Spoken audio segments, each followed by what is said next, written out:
Hello बच्चों, स्वागत है आपको अपने YouTube चैनल पे।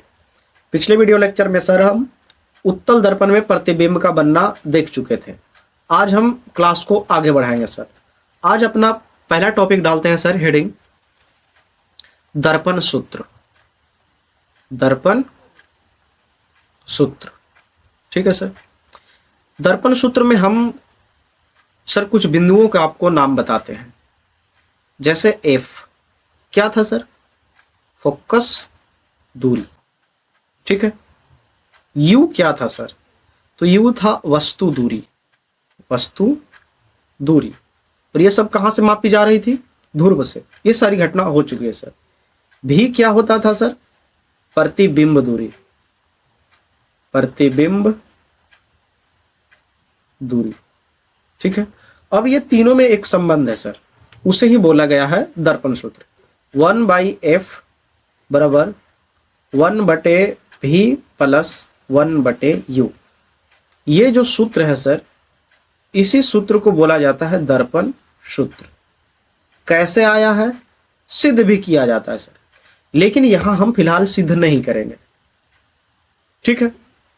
क्यों नहीं करेंगे? बहुत समय चला जाएगा सर, ठीक है। किसी अलग इसका सेपरेट क्लास लेकर इसे सिद्ध कर दिया जाएगा, ठीक है। यहीं से साथ में यही है दर्पण सूत्र सर, इसे आप याद रखिएगा। बाकी हम R और F में तो आपको संबंध बता ही दिए थे, R बराबर 2F, वो आपको पता ही है, ठीक है। आपने दर्पण सूत्र देख लिया। अगला हेडिंग डाल देते हैं सर, दर्पण का उपयोग। दर्पण का उपयोग, ठीक है। और पहला हम देखेंगे सर अवतल दर्पण, अवतल दर्पण को, ठीक है सर। दर्पण का उपयोग, और सबसे पहला देखेंगे अवतल दर्पण, ठीक है। ये रहा अपना अवतल दर्पण। अब देखिए सर, अवतल दर्पण का उपयोग कहाँ कहाँ होता है, इसे हम पहले लिख लेते हैं। पहला,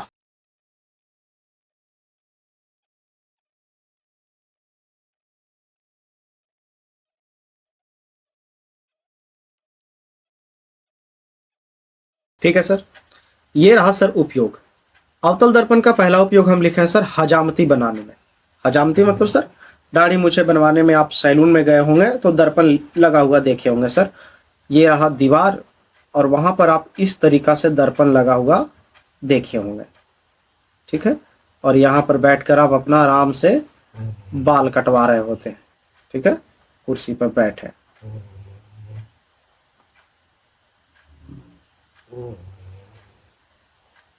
ठीक है सर। तो हजामत में, हजामत की जगह दाढ़ी भी दे सकता है सर, बाल भी दे सकता है, आप समझ जाइएगा। अब यहाँ पर ENT है, ई से मतलब सर आई, ठीक है। IN से मतलब है सर नोज, नोज मतलब नाक। T मतलब सर टीथ, दांत। तो आंख, नाक और दांत के जो विशेषज्ञ होते हैं वो भी अवतल दर्पण का उपयोग करते हैं जांच वगैरह करने में सर, ठीक है। सोलर कुकर, सोलर कुकर का भी क्या काम होता है सर कि प्रकाश को एक जगह केंद्रित करना, और ये कौन कर सकता है? और ये कर सकता है अवतल दर्पण। इसलिए सोलर कुकर में भी किसका प्रयोग होता है सर? अवतल दर्पण का, ठीक है। अगला वाहन के अग्रदीप। अब ये जो वाहन का अग्रदीप मतलब आगे वाला जो लाइटवा होता है ना सर, ये लाइटवा, तो ये वाला जो हिस्सा है, ये वाला जहां से लाइट ऐसे आती है और लाइट टकराकर ऐसे ऐसे आगे आती है सर, ठीक है। तो ये वाला जो परावर्तक सतह है वो कैसा रहता है? तो वो भी अवतल ही रहता है, ठीक है। टॉर्च का भी, टॉर्च वाला आगे वाला शीशा नहीं सर, वो जो किनरवा है ना सर, ये बल्बवा के जो किनरवा वो वाला हिस्सा, ठीक है, असल में वो है अवतल दर्पण। टेबल लैंप, आपके पास टेबल लैंप भी होगा सर, ये पढ़ने वाला, ठीक है। तो टेबल लैंप में भी अवतल दर्पण का ही लगा होता है, ठीक है, ताकि प्रकाश सीधा ऐसे पड़े, ठीक है। अगला बात करते हैं सर अवतल दर्पण का, उत्तल दर्पण का उपयोग, ठीक है। B नंबर लिख लीजिए सर, उत्तल दर्पण का उपयोग, उत्तल दर्पण का उपयोग, ठीक है।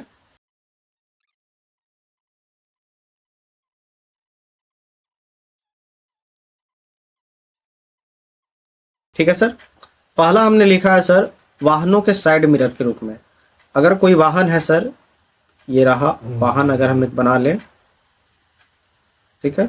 तो वाहनों में जो साइड मिरर लगा होता है सर, एक मिनट, ये वाहन नहीं लग रहा कोई भी एंगल से,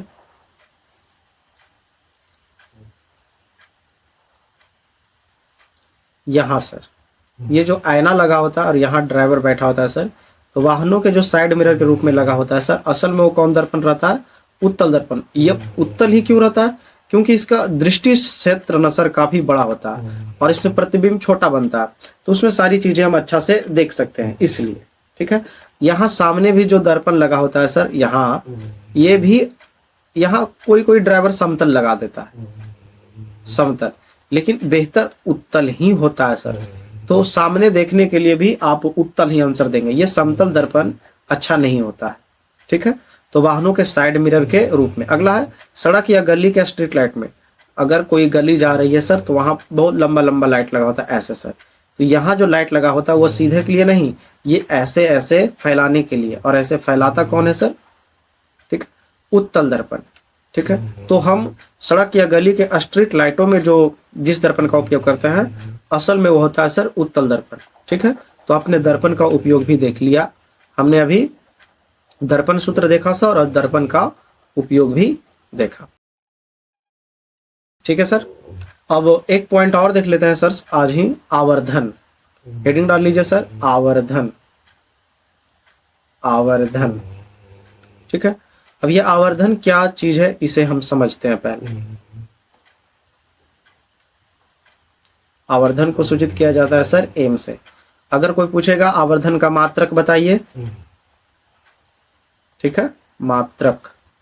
ठीक है। तो यही हम लिख देते हैं, कोई मात्रक नहीं होता, कोई मात्रक नहीं होता। ठीक है। शॉर्टकट में लोग इसे बोल देते हैं मात्रक विहीन, मतलब मात्रक नहीं होता, मात्रक विहीन। ठीक है सर। क्या होता है इसे जानते हैं अभी। आवर्धन, एक पॉइंट तो इसमें लिख दिए। तो आवर्धन ये होता है सर, दर्पण में प्रतिबिंब की ऊंचाई और वस्तु के ऊंचाई, दर्पण में प्रतिबिंब की ऊंचाई और वस्तु ऊंचाई के अनुपात को आवर्धन कहते हैं। ठीक है सर। आवर्धन यानी छोटू एम बराबर प्रतिबिंब की ऊंचाई बटे वस्तु की ऊंचाई। ठीक है। प्रतिबिंब की ऊंचाई को सूचित किया जाता है सर एच डैश से और वस्तु की ऊंचाई को एच से। तो एम बराबर आ गया सर ये वाला। ठीक है। एक पॉइंट और लिख लीजिएगा सर यहीं पर, एम बराबर एच डैश बट्टे एच, यानी प्रतिबिंब की ऊंचाई बटे वस्तु की ऊंचाई, और साथ में एक और रखिएगा सर माइनस भी बटे यू। ये पूरा आप आवर्धन में याद रखिएगा। ठीक है। अब देखिए सर, आवर्धन का अधिकतम मान, एक मिनट सर। ठीक है सर। आवर्धन धनात्मक भी हो सकता है सर और ऋणात्मक भी हो सकता है, ये कोई बड़ी बात नहीं है, लेकिन दोनों के लिए शर्त है सर अलग अलग। अगर आवर्धन, यही लिख देते हैं, अगर आवर्धन ऋणात्मक है तो प्रतिबिंब वास्तविक और उल्टा होगा। ठीक है। और अगर आवर्धन घनात्मक है, ठीक है सर, अगर आवर्धन घनात्मक है तो प्रतिबिंब काल्पनिक को ही आभासी बोला जाता है सर, काल्पनिक एवं सीधा होगा। ठीक है सर। ये सब कुछ महत्वपूर्ण बिंदु है सर, जिसे आप अच्छा से याद रखेंगे, वरना आप प्रश्नों को ठीक नहीं बना पाएंगे। ठीक है। क्योंकि किसी भी तरह से घुमाकर प्रश्न पूछा आपसे जा सकता है सर। एक बात और रख लीजिएगा याद, समतल दर्पण का आवर्धन +1 होता है। ठीक है सर। समतल दर्पण का आवर्धन +1 होता है। इसका क्या रीजन है? क्योंकि उसमें वस्तु की ऊंचाई और प्रतिबिंब की ऊंचाई सेम होता है, और उसमें उल्टा काल्पनिक प्रतिबिंब भी बनता है सर, जिसकी वजह से। ठीक है। और कुछ पॉइंट जो आज के लिए हो सकता है।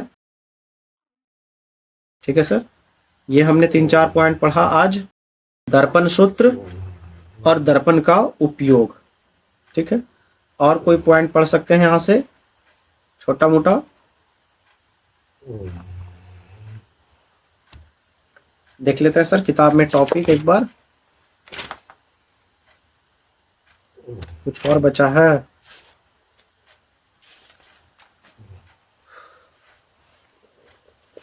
दर्पण का उपयोग, हाँ सर, एक टॉपिक है दर्पण का पहचान करना, ठीक है, बगैर छुए और छूकर, ठीक है।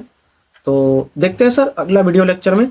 आज यहीं तक रखते हैं, कल हम देख लेंगे कि बगैर दर्पण को छुए कैसे बता सकते हैं कि वह कौन दर्पण है और कौन नहीं है। मिलते हैं अगले वीडियो लेक्चर में, तब तक के लिए सर जय हिंद।